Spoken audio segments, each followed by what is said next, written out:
Work from home is no longer a temporary measure or a fleeting trend. It has become a permanent and integral feature of the professional landscape in 2025. For millions, the daily commute has been replaced by a short walk to a different room, and the structured office day has given way to a more fluid, self-directed schedule. This shift offers unprecedented freedom and flexibility, allowing you to align work with personal rhythms and responsibilities. However, autonomy comes with challenges in C. As professional and personal lines blur, leading to potential burnout and a sense of perpetual connectedness. The great experiment has matured, and our understanding of how to thrive has deepened.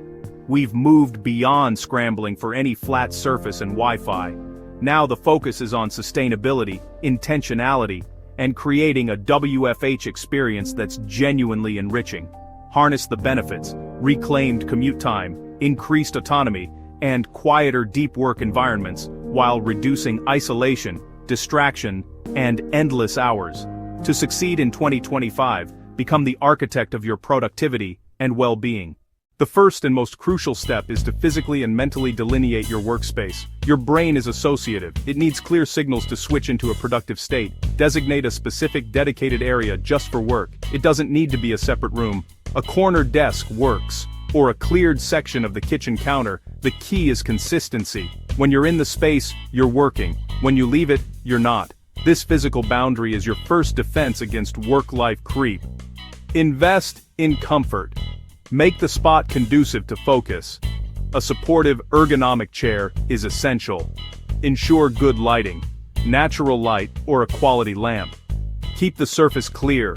Only the tools you need now. Visual calm reduces cognitive load. Tell housemates your core hours. Use a clear signal, a closed door or sign. For unavoidable noise, use noise-canceling headphones, essential tools for remote pros. Personalize the space so it's a place you want to be. This sanctuary enables every other habit. The freedom of a day without a commute can be both a blessing and a curse. Without external structure, the day becomes a formless blob of reactive tasks and digital distractions. Impose your own structure. Take 5 minutes to identify your 3 most important tasks. The rule of 3. It prevents overwhelm, forces prioritization, and ensures progress. Then block specific times. Time boxing turns vague intention into concrete commitment. Treat these appointments like a meeting with your boss. This fights procrastination, creates urgency, and gives you a clear roadmap. Define clear start and end times. At day's end, shut down, turn off notifications, and step away. That ritual signals a clean transition to personal life. Flexibility is a benefit. Your schedule shouldn't be a prison. Build buffers for the unexpected and to breathe. Match tasks to energy. Do admin when energy is low. Reserve peak hours for deep work. An intentional schedule guides choices so you reclaim time for what matters most. Be master of your calendar. Reclaim your time and your energy.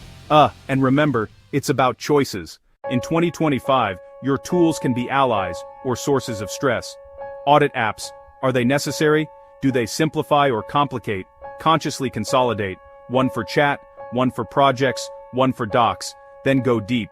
Learn shortcuts and advanced filters. Small efficiencies compound. Mastered tools become extensions of your mind. Cull alerts. Turn off non-essential notifications. Keep only direct mentions or urgent keywords. Shift from reactive to proactive. Choose when to engage. Often the best tool is simple. A notebook for brainstorming, priorities, and meeting notes. No tab temptation. Integrate low-tech for clarity and creativity. Be deliberate so tech serves you, not the other way around.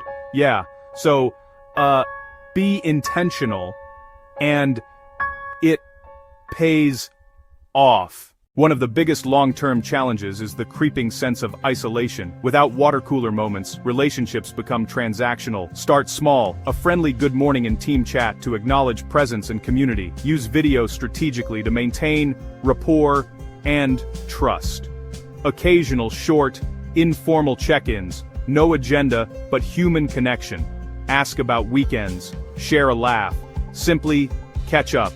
Keep it brief, optional, and focused on connection, not productivity. Proactively offer help, and ask for it. Manufacture collaboration moments remotely. This solves problems faster and reinforces your one team. Don't underestimate the phone. For nuance or quick brainstorms, a call beats long threads. Blend modes thoughtfully to create a rich tapestry of connection. Stay engaged and supported, even at a distance. Deep work is rare and valuable.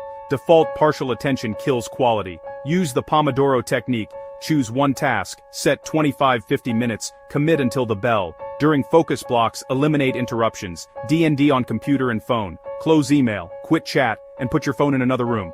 Or face down and silent. Every switch costs minutes to recover. Protect focus to reach flow. When the timer ends, take a true 5-10 minute break. No email, no scroll. Stand, stretch, walk, hydrate, stare. Out the window. Let your brain reset. Integrate focused work and deliberate rest into a sustainable rhythm. You'll achieve more in focused blocks than in 8 distracted hours. This boosts output quality and reduces mental fatigue. By deliberately disconnecting, you create space for your most important work. Sedentary work from home risks body and mind, back pain, stiff joints, low energy. Prioritize movement, set a recurring hourly timer to stand and move. Break up sitting to improve circulation, reduce strain and boost alertness. Monitor at eye level, wrists neutral, feet flat. Small changes, big relief. No fancy gear needed. Stack books to raise your monitor, add lumbar support. Consider a standing converter and alternate positions. Brain endurance needs fuel and hydration. Skip sugar spikes. Plan protein-rich lunches and snacks. Nuts, yogurt, fruit. Take a real lunch away from your workstation. Return recharged. Add mindful transitions. 3 deep breaths before big tasks. Stretch while files download. Use 5-minute gaps to walk a lap. Skip the inbox. Micro habits seem small but compounded. They build the endurance to thrive long-term. Without leaving an office, work can bleed into evening and raise anxiety. Create a deliberate shutdown ritual, simple but consistent. In the last 15 minutes, review wins, check urgent messages, set tomorrow's priorities. Deciding tomorrow's plan offloads mental burden from your evening. Then close work tabs and apps with a sense of completion. Create a digital boundary. Snooze work notifications on all devices. Consider separate profiles or scheduled pauses outside set hours. If work can reach you anytime, you're never off the clock. Protect your time. Add a physical cue, stow the laptop, change clothes, or make herbal tea. A short walk can become your symbolic commute. Mark a definitive endpoint to be fully present for your evening, your family, and yourself. YFH in 2025 lets you design a productive, flexible, fulfilling professional life, if you're intentional. Thriving isn't about longer hours, it's about working smarter. Build systems that protect focus, manage your energy, create healthy boundaries. The power to shape your work-life flow is in your hands. 10 strategies. Architect your workspace, set an intentional schedule, master your tools, create shutdown rituals, view them as a menu, each is a powerful lever. Avoid changing everything overnight. Lasting change comes from small, consistent improvements. Reflect on your challenges. Distracted? Try focus blocks. Isolated? Schedule a virtual coffee. Can't shut off? Design a shutdown ritual. Aim for progress over perfection. Pivot when something fails. Experiment to find what works for you. This week, choose one tip. Commit for 5 work days.